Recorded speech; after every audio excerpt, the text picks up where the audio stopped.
welcome back to our channel Growers here and here we are with another vlog. So ये vlog भी मेरे प्यारे NEET aspirants के लिए है जो अभी तैयारी कर रहे हैं और बहुत कंफ्यूज रहते हैं कि उन्हें कहाँ से तैयारी करनी चाहिए. तो एक वर्ड है कोटा. ठीक है, आपने बहुत सारी सीरीज देखी होंगी, बहुत सारे लोगों के व्लॉग्स देखे होंगे कि कोटा में एक्चुअली होता क्या है. तो मेरे पास मेरे कुछ फ्रेंड्स थे, बहुत ही टैलेंटेड और बहुत ही इंटेलिजेंट डॉक्टर्स. आज मैंने उन्हें अपने साथ बुलाया है ताकि वो एक्चुअल अपना एक्सपीरियंस शेयर कर पाए, क्योंकि मैं तो गई नहीं हूँ कोटा में, तो मुझे नहीं पता, मैं आपको सही बात नहीं बता सकती.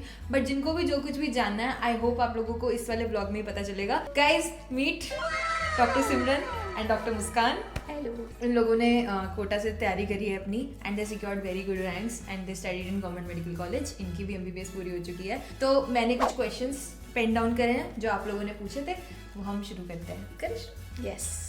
सबसे पहले तो कोटा, मतलब कोटा एक ऐसा वर्ड लगता है कि वहाँ पे सब लोग इतनी तैयारी कर रहे होंगे, सब पढ़ाई कर रहे हैं, कोई जेई का एस्पिरेंट है, कोई नीट का एस्पिरेंट है, और पेरेंट्स के मन में भी कई सारे सवाल रहते होंगे कि वहाँ क्यों भेजे हम, वाई देयर. यहाँ पे भी इतने कोचिंग सेंटर्स हैं, दिल्ली में इतने कोचिंग सेंटर्स हैं. तो आप लोगों का कैसे मन बना कि हम कोटा जाके तैयारी करें, और मतलब स्टार्टिंग का एक्सपीरियंस कैसा था, मतलब एकदम जाते ही कैसा लगा वहाँ पे? जैसे मैंने 12th की, तो मैंने 12th में बहुत ज़्यादा प्रिपरेशन नहीं की थी. आई स्कोर्ड जेन्युइन स्कोर, तो मेरा 456 स्कोर था. तो मैंने सोचा कि मेरी सिस्टर है ना, वो भी डॉक्टर है, तो उनकी फाइनल ईयर चल रहा था MBBS का and she went to Kota only. तो एक तो वो होता है आपकी फैमिली में जो आपके मतलब एल्डर ब्रदर सिस्टर करते हैं वही आप लोग करते हैं. तो मेरे को एज सच कोई फियर नहीं था and I am very firm about my decision कि मेरे को जो करना है सो करना है, और मेरे को एज सच बहुत ज़्यादा डर नहीं लगता. तो हम लोगों ने यही सोचा कि कोटा चलते हैं. फिर ऐसा हुआ, she is my friend and इन्होंने बोला कि मेरे को कोटा नहीं जाना. मैं वहाँ पर मैंने कहा नहीं पापा मुझे जाना है. इनको डर लग रहा था, इनकी फैमिली को हम इतनी दूर नहीं भेजेंगे. तो हम लोग, मैं अपना चली गई पापा के साथ में कोटा. मेरी एक और फ्रेंड भी थी, हम 2 लोग वहाँ पे कोटा गए थे. 3 लोग हम 3 थे कोटा से. मतलब पहले लोग सहारनपुर में फ्रेंड्स थे, फिर ये कोटा साथ में गए, फिर ये कॉलेज साथ में आ गए and they are sitting here. एक वो आई नहीं है तीसरी बंदी, she was busy with something. मतलब तो इतना आइडियल शायद रियल लाइफ में नहीं होता, नहीं हो सकता यार, बिल्कुल नहीं हो सकता. तो हम दोनों कोटा चले गए, और जब हम ट्रेन में ही थे तो उनका कॉल आ गया कि यार मैं भी कोटा आ रही हूँ. हम लोग वहाँ पर गए, तो मतलब हम लोग जब एडमिशन ले रहे थे वहाँ पर इतना ज़्यादा रश होता है, इतना ज़्यादा रश होता है. तो मतलब I would like to advice कि अगर आपको जो डे दिया है ना एडमिशन के लिए, उसके एक दिन बाद वहाँ पर जाएं, क्योंकि अगले दिन तक सब सेटल हो जाता है और लाइन्स बहुत मतलब खत्म हो जाती है. तो हम लोग गए, हम लोग पहले तो स्टेशन पे उतरे, मतलब इतना ज़्यादा ऐसे था ना, हर ऑटो पे ऐसे रैंक 1 रैंक 2, और उसको देख के डर लग रहा है. आपके पेरेंट्स यहाँ पे इतनी दूर छोड़ रहे हैं ऐसे सिलेक्शन के लिए, और मतलब देख के ऐसे लग रहा है कि सबके पास एक वो ग्रीन बैग है और बच्चे आपको स्टेशन पे भी दिख रहे हैं. आप जब पहुंच रहे हो, मतलब ऐसा होता है ना कि एलन कोटा में है, नहीं कोटा एलन में उनकी डायनेस्टी है वहाँ पर. मतलब उससे आप करते हो ना ऐसा एक उनका एस से उनकी बिल्डिंग्स थी. अभी मुझे नहीं पता कितनी हो गई होगी, हमारे टाइम पे 13 बिल्डिंग्स थी हमारे टाइम पे. एस से संज्ञान, संकल्प, ऐसे. तो हमारी संज्ञान में होती थी, हमारी संज्ञान में क्लासेस लगती थी. संकल्प में हमारे टेस्ट थे.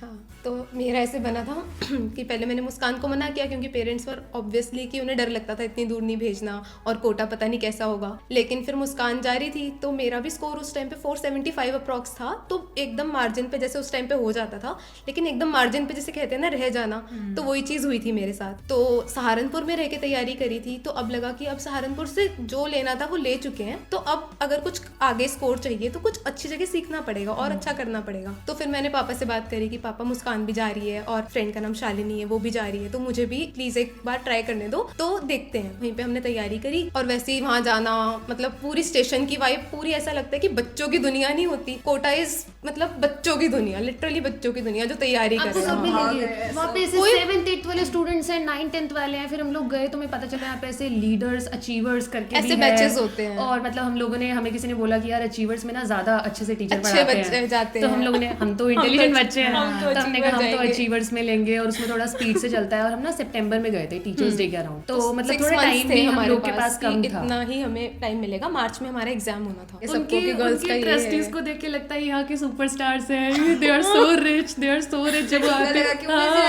टीका लगा के जो महेश्वरी है उनके आते हैं ना, तो ऐसे लगता है यार यही हमारे सेलिब्रिटीज हैं. और मतलब उनको देख के, और जैसे आप हॉस्टल टू हॉस्टल करते हो, तो हम लोगों ने एकदम न्यू हॉस्टल सेलेक्ट किया था, ताकि एकदम मेरे को फ्रेश वाइब चाहिए थी. तो हम लोगों ने न्यू हॉस्टल वहाँ पे किया था, और हम तीनों के रूम ऐसे सामने ऐसे ट्राइंगल की फॉर्म में हमारे रूम थे. तो ऐसे हमने बिगिन किया था. तो आप पहुंच गए हैं कोटा, हॉस्टल ले लिया है, सब कुछ हो गया है, पेरेंट्स छोड़ के चले गए हैं. तो मतलब घर से निकले 12th के बाद, कुछ ऐसा एक्सपीरियंस भी नहीं होता. तो वहाँ पे इनिशियल डेज का, मतलब पहले दूसरे दिन का या पहले कुछ दिनों का क्या एक्सपीरियंस रहता है? मतलब कैसे क्लास होती है, कैसे टीचर्स होते हैं, कैसा लगता है मतलब वहाँ जाके? हम लोग गए, हमारे 3 रूम मतलब साथ में ही थे रूम, तो आपको एक हमारे पास एक बहुत ही ये था मतलब अपर हैंड में कि हम 3 लोग साथ में थे। सही बात है। आप अगर अकेले हो तो आपको पहले फिगर काफी आउट करने में टाइम लगता है कि कौन कैसा है।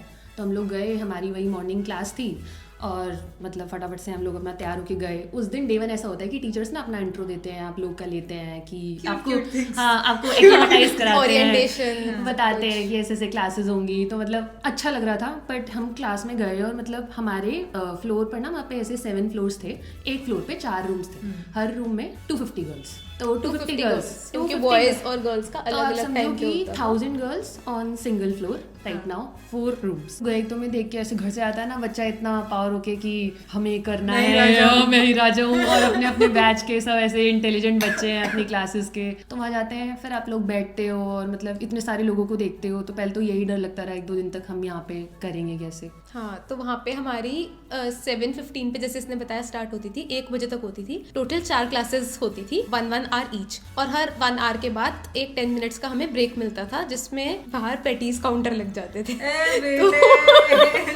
तीन आंटी हर क्लास के बाद एक पैटीज खा लें, अरे एक ही तो खाई थी भाई, 2 पैटीज खा रहे हैं एक दिन की, लंच भी कर रहे हैं रेगुलर, ये हमारा कोटा का चलता था। तो ऐसे हमारी 4 क्लासेस होती थी। तो ऐसे वहाँ पे सब्जेक्ट वाइज नहीं होता, वहाँ पे टॉपिक वाइज टीचर्स डिवाइड करे होते हैं। तो टॉपिक अगर आपको मान लो कुछ आता है तो ऐसा नहीं है कि आपको अटेंड करनी जरूरी है, आप स्किप करके अपना भी पढ़ सकते हो। लेकिन ओवरऑल वो 1 o'clock ओवर होता था वहाँ का, जो हमारा स्कूल की तरह लगता होगा, एकदम स्कूल फील आती थी। यूनिफॉर्म हमें भी दी जाती थी और टीचर्स भी प्रॉपर यूनिफॉर्म में आते थे वहाँ पे। और उन्हें देख के लगा कौन कहता है बेटियां नहीं पढ़ती, बहुत बेटियां थी, इतनी बेटियां थी क्योंकि बॉयज और गर्ल्स के बैचेस सेपरेट होते थे। तो हमारा सुबह जो होता था वो गर्ल्स होता था और शाम के टाइम बॉयज होता था। इतनी लड़कियां, जैसे हमारी लास्ट छुट्टी हो रही थी ना, तो बाहर से ना लड़के जा रहे होते थे, तो हमारे टीचर होते कहते लड़कियों वो देखो भैया जा रहे हैं, और जा रहे हैं ऐसे एक को छोड़ के। तो मतलब जैसे कोई यहाँ पे कोचिंग कर रहा है या कोई कोटा में कोचिंग कर रहा है, तो एक्सपेंसेस में कितना फर्क आता है? मतलब आपको क्या लगता है कि कितना एक्सपेंसिव पड़ सकता है? क्योंकि पेरेंट्स सोचते ही हैं यार, क्योंकि अभी बच्चा सिर्फ तैयारी कर रहा है, अभी तैयारी पे कितने पैसे लगाने चाहिए, कितने, तो मतलब आपको क्या लगता है कि कितना एक्सपेंस आता है टोटल कोटा में जाने में? अभी तो शायद फी थोड़ी इंक्रीज हो गई है। मतलब रिसेंट में ना मेरी सिस्टर भी वहाँ पर गई थी, तो अभी रिसेंट में उनका शायद ऐसा रहता है कि 1,15,000 के अराउंड की फीस है। हाँ, फीस है, मतलब 1 ईयर की फीस है ये आपकी। और आप लोग जैसे जाते हो ना, तो मतलब अगर आपने 12th में नीट दिया है और आप ड्रॉपर हो कि आप सोच रहे हो 1 ईयर ड्रॉप कर लेते हैं, तो वो लोग आपकी रैंक पूछते हैं। तो एक रेंज है कि अगर आपकी 10 to 20,000 के बीच में रैंक है तो आपको 20% का डिस्काउंट मिलेगा। अगर आपकी 10,000 तक है तो आपको नहीं 10%, मतलब हाँ कुछ ये अभी वैरी करता रहता है। मेरे को ऐसे अकॉर्डिंग टू योर मार्क्स, मतलब अगर तुम कैपेबल ज्यादा हो। हाँ, अगर ऐसा भी है, अगर आपकी इसमें नहीं है और आपकी मतलब 10th में 12th में 95% थी ओवरऑल, तो भी वो आपको 10% डिस्काउंट देते हैं। तो मतलब वो थोड़ा सा उससे कंसेशन मिल जाता है। बाकी स्कॉलरशिप्स भी वहाँ पर होती हैं पहले, बट वो बहुत ज़्यादा ऐसे मिस हो जाती है। आप लोग 12 दे रहे हो या प्रिपेयर भी कर रहे हो तो यहीं पे इतना बिजी रहते हो कि एलन के बारे में पहले नहीं सोच रहे होते, तो स्कॉलरशिप्स का मतलब पहले से देखना पड़ता है। और हम लोग वहाँ पर गए थे तो हम लोग के टाइम पे हमारी फीस कुछ 75,000 के अराउंड हुई थी, हमारा डिस्काउंट वगैरह लगा के रैंक का। तो मतलब ये एक्सपेंसेस का था। कोई इतना शायद 75-70 तो यहाँ पे भी पड़ जाता होगा। हाँ। सपोज आप आकाश वगैरह ज्वाइन करते हो तो उतना तो लग जाता होगा। और आपको प्राइस देके जो आपको वैरायटी मिलती है ना, मतलब आपको हर टॉपिक के ऐसे टीचर्स, इतने टीचर्स शायद कहीं और मिल ही नहीं सकते। तो 1 लाख में आपको मॉड्यूल्स भी वो ही देते थे, एलएन वाले, उसमें इंक्लूडेड था। साथ में यूनिफॉर्म भी आपको मिल रही है। उसके बाद आपका बस एक अलग से हॉस्टल का रहता था, वो हमारा 10,000 रुपीज पर मंथ का रहता था, जिसमें हमें लॉन्ड्री इंक्लूडेड मिलता था, कुछ लॉन्ड्री इंक्लूडेड होती थी और खाना पीना इंक्लूडेड होता था हमारा। उसमें हमें वार्डन थी, गर्ल्स हॉस्टल था हमारा, तो वो सब इंक्लूडेड था उसमें। 10,000 में पर मंथ हमारा हो जाता था। तो अब आप लोग वहाँ पे पढ़ रहे हो, आपकी रेगुलर क्लासेस हो रही हैं, सब कुछ पढ़ाया जा रहा है, बट एक तैयारी के टाइम पे जो सबसे मेन कंसर्न होता है वो था डाउट्स का, कि अगर आपको कोई चीज़ नहीं समझ में आई क्लास में या आपको पढ़ते हुए कुछ डाउट आ रहा है, तो आप वो लोग मतलब वहाँ पे जैसे इतना बड़ा हब है, तो क्या वहाँ पे डाउट्स क्लियर करने का रहता था कि मतलब सही से हो पाते थे? तो हमारी हर क्लास के बाद जैसे कि 1 आवर की क्लास होती थी, जो 10 मिनट्स का ब्रेक मिलता था, उस पे ऐसे टीचर्स काउंटर्स जैसे होते हैं ना, वैसे लिटरली जैसे सुपरमार्केट में सेल होते हैं, लिटरली यूजुअली वैसे टीचर्स बैठते थे काउंटर्स पे कि ये फिजिक्स का डाउट सेशन है, यहाँ केमिस्ट्री का चल रहा है, इधर बायो का चल रहा है, तो ऐसे ही टीचर्स बैठे होते थे जैसे लिटरली सेल वाला। तो उनके पास बच्चे चले जाते थे, उन 10 मिनट्स में डाउट्स ले लो आप, और उसके बाद भी अलग से भी टीचर्स से डाउट सेशन रख लेते थे कि आज डाउट्स होंगे, क्लास में भी ले लेते थे, पर वो तो स्पेसिफिकली डाउट्स के लिए टाइम होता था कि आप वहाँ पे ले सकते हो। मतलब आपका मेरा पर्सनली सबसे बेस्ट था, आपको क्लास में कुछ समझ नहीं आ रहा, आप तभी के तभी पूछो, हाथ खड़ा करो और पूछो। अपने हॉस्टल से इतनी दूर जाओगे और वहाँ जाके डाउट्स लोगे। मतलब टीचर्स बहुत है, ऐसा भी नहीं है कि आपको जो फिजिक्स पढ़ाता है नीचे वही टीचर होगा, आपको दूसरा मिल गया, सपोज वो आपको अच्छा नहीं समझ में आ रहा तो आप दूसरे टीचर से पूछ लो। और प्लस वो लोग संडे पर भी बैठते थे, मतलब अपने काउंटर्स पर ऐसे कि बैठे हुए हैं और आप लोग जा रहे हो, इवन मतलब इतनी सारी बेंचेस है कि अगर आपको रूम पे पढ़ाई नहीं हो रही तो वहाँ बैठ के पढ़ सकते हो, वहाँ एक प्रॉपर माहौल है कि आप वहाँ बैठ के भी पढ़ सकते हो। हम लोग रूम पर आकर ही पढ़ते थे। और मतलब आई बिलीव कि आपका अगर कोई फ्रेंड है, मतलब आप दोनों इक्वली स्मार्ट हो, तो आप उससे डाउट लो रादर देन वहाँ जाकर, क्योंकि वो बहुत टाइम कंज्यूम होता है। मतलब मैं स्पेसिफिकली बोलूंगी कि अगर आपका बहुत कोई क्लोज फ्रेंड है तो उसे एज अ कॉम्पिटिटर देखने की बजाय अगर आप उससे कुछ सीख सकते हो, उसे कुछ सिखा सकते हो, तो वैसे लेके आप कंपटीशन को चलोगे तो आप भी अच्छा करोगे और आपका फ्रेंड भी अच्छा करेगा। और जैसे कि कहा जाता है असली मजा तो सबके साथ ही आता है, मतलब healthy competition. Healthy competition is very, कि अगर आप इस चीज को ऐसे लो ना कि मुझे एक सीट चाहिए मेरी, ठीक है, मैं मुझे अपने मेरी दोस्त से लड़ाई करके क्या करूंगा, उसको भी बेचारे को एक मिल जाए, मुझे भी एक मिल जाए, तो इसमें आपस में लड़ने वाली तो कोई बात ही नहीं है। दुनिया से लड़ो, दुनिया से कंपटीशन 10 की तैयारी थोड़ी करा रहे हैं, 2 की करा रहे हैं, क्या तो फर्क पड़ता है। एक हेल्दी कंपटीशन लेके आप जितना अच्छे से पढ़ोगे उतना ज्यादा ये कंपटीशन आपके लिए माइंड के लिए भी सूदिंग रहेगा और आप और अच्छा करके ही निकलोगे। तो अब जैसे इतनी भीड़ में आप पहुंच गए, आप पढ़ाई भी कर रहे हो, मेहनत भी हर कोई करता है, तो मतलब ऐसा भी होता है कि टेस्ट में भी खराब स्कोर आता है, पीयर प्रेशर भी बहुत रहता है कि यार इतने बच्चे हैं, रैंक कभी खराब आ गई, या फिर फैमिली से दूर रह रहे हैं, तो मतलब बहुत सारे तरीके के स्ट्रगल्स हैं और उनमें भी पढ़ना पड़ता है। तो किस तरीके से मतलब हैंडल करते हैं ये सब चीज़ों को? स्टार्टिंग में तो होम सिकनेस काफ़ी ज़्यादा होती है क्योंकि इतना दूर पहली बार और छोटे ही होते हैं, 12th के बाद गया हुआ बच्चा, तो स्टार्टिंग में तो काफ़ी ज़्यादा होम सिकनेस हुई, लेकिन हम तो जैसे 3 लोग थे, आइडियल सिचुएशन, तो इतना ज़्यादा नहीं रहा, धीरे धीरे हो गया। टेस्ट का ऐसे रहता है जैसे ना मेजर और माइनर, तो माइनर है कि आपकी एक यूनिट कंप्लीट हो गई, एक यूनिट तीनों की हो गई, फिजिक्स केमिस्ट्री बायो, तो आपकी तीनों यूनिट का टेस्ट हो गया। मेजर का ये है कि आपकी 3 यूनिट तीनों सब्जेक्ट्स की आ रही है, 3 आ रही है, 4 आ रही है, मतलब अगर आपकी नहीं भी अच्छे हो रहे हैं माइनर टेस्ट, तो आपके पास मेजर में भी चांस होता है कि आप ओवरऑल अच्छा परफॉर्म कर सको। और मेरे को पर्सनली ऐसा लगता था ज्यादा सिलेबस वाले टेस्ट अच्छे होते हैं, क्योंकि जब वो कम के होते हैं ना तो वो ना बहुत सिलेक्टिव होते हैं, तो आपको फिजिक्स की हर यूनिट का या बहुत डिफिकल्ट क्वेश्चन देंगे, हाँ, तो आप ओवरऑल अच्छा परफॉर्म करते हो। और जैसे हर टेस्ट होता था ना, तो उसके बाद हमारा शायद एक रोल नंबर टाइप का था, कुछ आईडी सी थी वहाँ पे, तो ना एक ना लिस्ट लग जाती थी रूम के बाहर, आपका नेम रिवील नहीं होगा, आईडी लगी होती थी, तो आपकी वहाँ पे रैंक लिखी होती थी। तो हमारा एक फेज वाइज होता था जो रैंक आती थी, हमारे फेज में 2500 स्टूडेंट्स थे आई गेस, तो उसमें ना मतलब उसमें रैंक आती थी हमारी, उसमें रैंक लिखी आती थी। और उसमें ना ऐसे भी होता था कि जैसे सब्जेक्ट में किसके हाईएस्ट है तो उसका ना फेज टॉपर बुलाते थे, तो मतलब मेरा ऐसे फिजिक्स में रहता था 1-2 बार, तो हमने ऐसे चेक कर लेते थे कि किसके फिजिक्स में हाईएस्ट मार्क्स है। और अगर आप पूरे साल अच्छे से पढ़ रहे हो तो मुझे नहीं लगता कि एक दिन उस दिन आपका एटलीस्ट इतनी तो आप डिसेंट रैंक बना ही लोगे कि आप एक गवर्नमेंट कॉलेज में चले जाओ। ये नहीं मैं कह सकती कि आप दिल्ली में जाओगे या कितने अच्छे में जाओगे, बट एक हाँ सिलेक्शन जोन में आप आ सकते हो, मतलब अगर आप पूरे साल डेडिकेशन से कर रहे हो। और थोड़ा ना वहाँ पे एक ना मतलब ऐसा भी होता है कि ध्यान भटकने के लिए भी बहुत होते हैं, आपके फ्लोर के लोग हैं उसमें से हार्डली 1 या 2 लोग ही पढ़ रहे होते हैं, मतलब बाकी लोग वहाँ पे चिल कर रहे हैं, मजे कर रहे हैं, तो किसी को देखना नहीं होता, मतलब आपने अपने 2 लोग सेट किए, आप उनके ऊपर ध्यान दे रहे हो। हम 3 थे तो हम आपस में ही रहते थे, हमारी दुनिया वही थी, हमारी मतलब अपनी ये चीज तो हर जगह ही होती है कि डिस्ट्रैक्शंस, जितनी बड़ी जगह ये लोग बता रहे हैं वहाँ पे और ज्यादा डिस्ट्रैक्शन होता होगा, ऊपर से तुम घर से भी बाहर रह रहे हो, तुम्हारे घर वालों को भी डंडा नहीं है तुम्हारे ऊपर। और टेस्ट का भी यही यार, पूरे साल हर तरीके का टेस्ट होता है और हर तरीके के टेस्ट से खराब भी लगता है। जब अच्छा होता है खुशी भी होती है, जब खराब होता है तो उतना ही खराब लगता है, चाहे पता हो कि मैं अगली बार इम्प्रूव कर लूंगा, बट फिर भी उस चीज को ओवरकम करना ही पड़ता है। इस चीज का एक हम लोग ये करते थे कि एवरी टेस्ट, जैसे अगर हमारा संडे को टेस्ट हो रहा है तो हमारा मैंडेटरी था कि इसके बाद तो पढ़ाई नहीं होगी, टेस्ट वाले दिन हम नहीं पढ़ेंगे, उस दिन हम चौपाटी वहाँ पे था, मतलब रिक्रिएशनली हम करते थे कि हमें थोड़ा रेस्ट देना है, ऐसे नहीं पढ़ना है तो नहीं पढ़ना है। तो वहाँ पे हमने कभी बैठ के मूवी देख ली तीनों ने कि संडे का दिन अगर 15 डेज बाद भी वो आ रहा है दिन, तो it will be a free day कि हम इस दिन चिल करेंगे। रिवॉर्ड बहुत जरूरी होता है ताकि आप अगले टेस्ट के लिए और ज्यादा मोटिवेटेड। ना मैंने इतनी एक्साइटमेंट रहती थी कि ना 15 दिन बाद जब टेस्ट होगा ना, इस संडे को रात में मूवी देखने के लिए हमने दंगल देखी थी, तो मतलब बहुत ना ऐसे छोटा सा फोन हो, 15 दिन ना हम छोटे से फोन में 10 मूवीज लेकर आते थे। वहाँ पे मूवीज के लिए भी इतने सेंटर्स थे कि यहाँ से ले लो, तो 20 रुपए में, शायद कहीं नहीं अब भी नहीं मिलती होंगी, 20 रुपए में 10 मूवीज हम लेके आते थे। HD 2 रुपए की एक मूवी। इन द एंड हमारा लास्ट क्वेश्चन यही है कि आप लोगों का पर्सनल एक्सपीरियंस क्या था, कुछ ऐसे कुछ फन मेमोरीज या कुछ भी जो भी आप अपना शेयर करना चाहते हो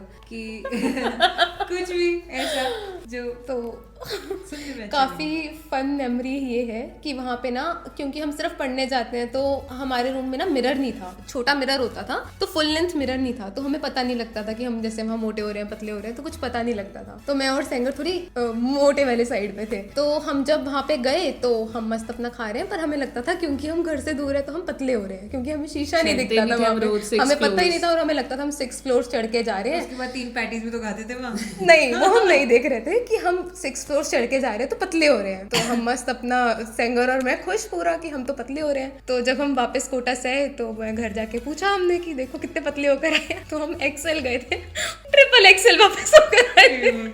तो सबसे मतलब अजीब मेमोरी तो यही थी कि वहाँ हम पे ना मोटे ही जो होके फूड आए होता थे। है वो ना थोड़ा ऑयली होता है और मतलब वहाँ पर थोड़ी भूख भी ज्यादा लगती है, तो मैं बोलूँ ना पढ़ाई के साथ थोड़ा सा मुझे नहीं, ऐसा लगता वो है ऐसा मतलब बोलते भी है लोग कि वहाँ का थोड़ा है पानी ऐसा पानी है भी, करने वाला है। हाँ कि पानी यार बहुत ऐसा है। कैसे कि 10 रहते हो 9 ही मोटे हैं, इतने मोटे कि बिल्कुल सही बात है, सब हट्टे कट्टे होके आ रहे हैं। सब हट्टे कट्टे होके आए थे वहाँ से। और मुस्कान के पास एक मेमोरी है। मतलब एक बार पता है वहाँ पे ना थोड़ा ऐसे स्ट्रेसफुल तो हम रहते थे, तो हम लोग सो जाते थे यूजुअली ना। मॉर्निंग में मेरे को एक बार नॉक कर देती थी, मतलब मैं इतनी सुबह जल्दी उठ नहीं पाती, तो मैं सो रही थी, ये आई मेरे रूम पे 2 बजे, इन्होंने नॉक किया रात के 2 रात के 2 बजे, मुस्कान तैयार हो जा। अब यार एकदम से कोई बंदा आया तो सही टाइम हो रहा होगा 6 बज गए होंगे, कौन चेक करता है? 6 बज गए, नॉक कर दिया दी ने। मैं उठी और मेरे को उस दिन सर धोना था, तो मैं गई अपना मस्त वॉशरूम में सर धो के मैं आई और मैंने कहा 3 बज रहे हैं, और फिर मैं इनके रूम पे वापस गई बताने के लिए। मैंने कहा वो भी बेचारी रेडी हो रही होंगी, मैंने कहा दी रात के 3 बज रहे हैं, उठ के नहा लिए, रेडी हो गई ना, आई कार्ड से पहन के मस्त एकदम मैं रेडी हूँ अपने सूट में, और ये गई, ये बंदी अपना गेट खोल के मस्त सो रही है बेड पे। और मेरे को ऐसे लगा ये था क्या, तो मुझे सपना है कि मेरे रूम पे आई थी या क्या, और मतलब इनको इतना डर लग जाता था कि यार मैंने ये काम कर दिया, मस्त सो गई अपना जाके, और फिर मैं ऐसे अपना आई कार्ड पहले सो गई थी। मुझे इतना डर लगता था मुस्कान तो मुझे सुबह सुबह मार देगी, तो तो मतलब मैं सो गई अपना, मैंने तो देखा डर जाएगा। बैठ जाता है। ऐसे मेरे साथ 2-3 बार हुआ कि बिना अलार्म के उठ जा रहे हैं और एकदम से रात में ही उठ के पढ़ना शुरू कर दिया, ऐसा लग रहा है जैसे सुबह हो गई और तुम्हें कुछ करना था, डर तो थोड़ा सा स्ट्रेस अच्छा होता है। मतलब अब याद करते हैं तो बहुत फनी लगता है, और मतलब था स्ट्रेस, ऐसे दिवाली पे आने की बहुत ज्यादा एक्साइटमेंट थी, बट आप साथ में होते हो ना तो धीरे धीरे करके हो जाता वही है। है कि मतलब मुझे लगता है इनकी बातों से कि कोटा जाना इज अ गुड डिसीजन। अगर आप कोचिंग कर रहे हो, अगर आपको नहीं अपने सिटी में या कहीं, अगर आपको बाहर निकलने का ही मन है कि भाई मुझे बाहर जाके तैयारी करनी है, और आपको प्रेशर देखना है, आपको कंपटीशन देखना है अपना कि अपनी आंखों के सामने कि आप किस चीज में घुस रहे हो, तो it is a good decision. But in लोगों के लिए सबसे अच्छा जो प्लस पॉइंट था वो यही था कि ये लोग फ्रेंड्स थे साथ में, तो बहुत सारी चीजें फ्रेंड्स के साथ में होने से आसान हो जाती है। तो this was it for today. I hope आप लोगों को ये व्लॉग पसंद आया हो, जो कि आप इतनी एंड तक आए हो तो पसंद आया ही होगा। So this was doctor Muskan and doctor Simran and doctor Rajshree signing off. अगर आपकी कुछ भी और क्वेरीज हो जो आप चाहते हो कि आंसर हो जाए, तो नीचे आप कमेंट्स में डाल सकते हो, हम कोशिश करेंगे कि हम उन्हें ज़्यादा से ज़्यादा आंसर कर पाएं। Thanks for watching.